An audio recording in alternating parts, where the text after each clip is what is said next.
residence of some sort at the Galley Apartments, 3617 East. You went to call taker said there's lots of confusion. RP saying that someone has a machine gun. It's possibly Dog and his crew. RP saying that someone has a machine gun. It looks like it's Dog the Bounty Hunter and his crew with Bobby Brown. Now RP saying it's pepper spray, not a machine gun. 2 West Side units en route to 3617 East. Mark Goldberg with KVOR News Talk 740. How do you confuse pepper spray with a machine gun?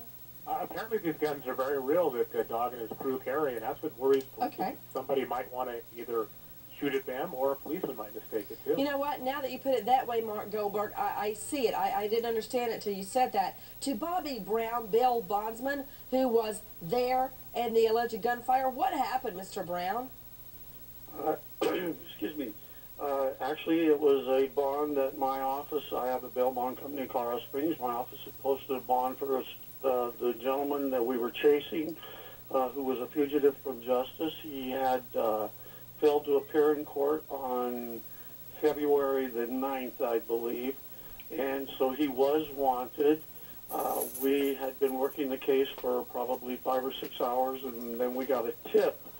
And I think the one thing that I'd like to get out is that the gentleman and the people we were dealing with were of Vietnamese background. And so we had somewhat of a language barrier that was not, it was kind of difficult.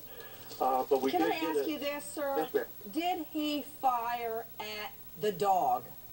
Well, he fired. There were actually 3 of us walking towards him, and there was a shot fired in our direction. I mean, whether it was... Well, Mr. Brown, that sounds like 3 charges of attempted murder. That is Bobby Brown, bail bondsman out of Colorado Springs, joining us.